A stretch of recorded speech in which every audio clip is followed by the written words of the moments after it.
چې صف برابرول د منځه دپاره دا واجب دی او په صف نه برابرولو باندې انسان ګناهګاري او د صف د برابرولو طریقه دا ده چې هر اولنی صف به د دې وروستني نه مخکې ډکیږي.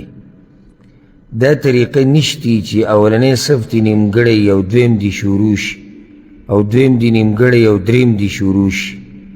داسې زموږ د مرضۍ خبره نه ده چې زما ګوټ خوښ دی زه به ګوټ کې ودرېږم او زما دا منځ خوښ دی او د اولني صف دې غاړې له نه ځم. دا زما د مرضۍ خبره نه ده چې ته جومات ته رالې ته به صف برابرې.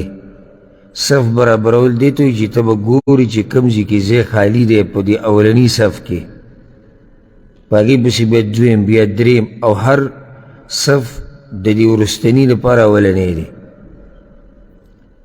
په هغې کې به ځان له ځای ګورې. یوه خبره. دویمه، په صفونو کې غوره صف هغه دی چې کوم امام ته نږدې دی او امام ته چې کوم صف نږدې دی په هغې کې غوره ځای هغه دی کوم چې امام ته نږدې دی. جومات ته چې وختي راشي په ګوټونو باندې ورتله دا دلیل دی په دې باندې چې یا خو دا سړی په دې مسله پوهه نه دی او یا پوهه دی خو ځان یې په زور جاهل کړی دی. او ځکه رسول صلی الله علیه وسلم وی ما ته د عقل خاوندان نږدې ودرېږي. د عقل خاوندان دې ما ته نږدې ودرېږي. اوس دا ما ته پته نه شي که ته ځان په نورو کې شماري. درېیمه خبره چې امام کله تا ته وایي چې استو اعتدلو صف برابر کړي نو د امام مخ ته به نه ګوري خپلو خپو ته به ګوري. دا زموږ په دې پښتنو کې دا مسلمان ورکړی چې سړی ورته وایي صف برابر کړی امام ته به ټول ګوري. داسې نه، ته په ما څه کوې چې ما ته ګوري؟ ته صف برابر کا، خپلو خپو ته وګوره، دې ملګري ته وګوره خوا کې، دې بل ته وګوره.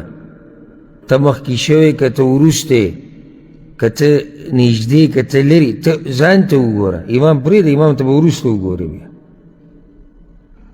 نو هغه اکثر د اول صف والا په نینداره شي د امام. ته به ورته صفونه برابر کړه، به تا ته صف برابر کړه. صف خو بره خو نه دی، صف خو کته دی. صف خو دغه ځای ته وایي په کوم ځای چې ته ولاړې دا ځای برابرول غواړي. دا یو څو خبرې زه کوم چې بار بار د دې تکرار ته ضرورت هم نه وي. بس سړي به ذهن کې کېږي. منځه دپاره صف برابرول دا واجب دی.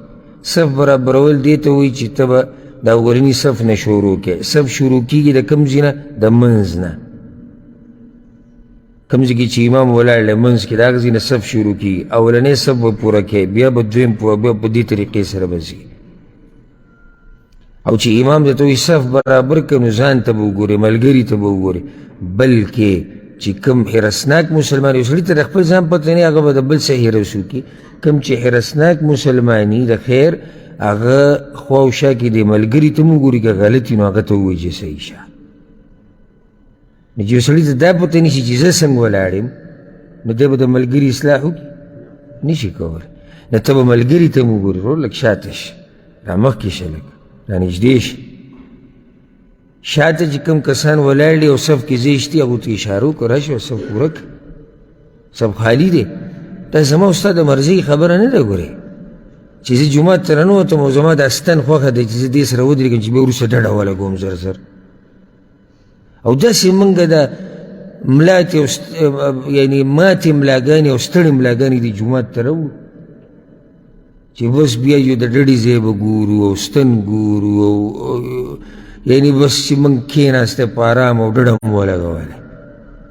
او د دنیا دپاره دغه ملا زمونږ د سحر نه د ماسخوتن او ماښامه پورې په یو سنه دقې شان لګیا او دړ پي خو دې په زور ځان ته داسې محسوسوي چې ما ته دړ نشته. دې چې هلته دنیا پکې ده. نو اگر که زما دا خبرې سختې خو دا د اصلاح دپاره دي چې مونږ هغه عبادت ته مونږ روزانه څو پیرې کوو او مونږ په هغې پوه نه شو نو مونږ په څه پوه یو؟ مونږ بیا په هېڅ هم نه یو پوه.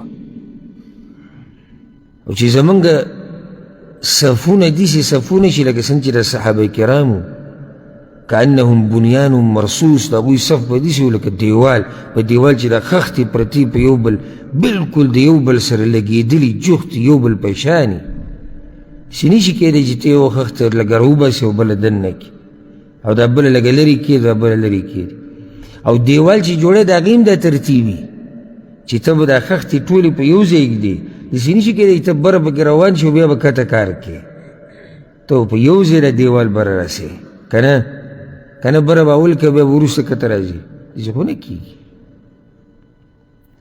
نو د صفونو اهتمام کو یو دا معمولي خبره نه ده که نه رسول صلی وسلم وی که تاسو صفونو کې اختلاف پیدا کو الله به ستاسو په زړونو کې اختلاف پیدا کړي دا خو لوی عذاب دی په زړونو کې اختلاف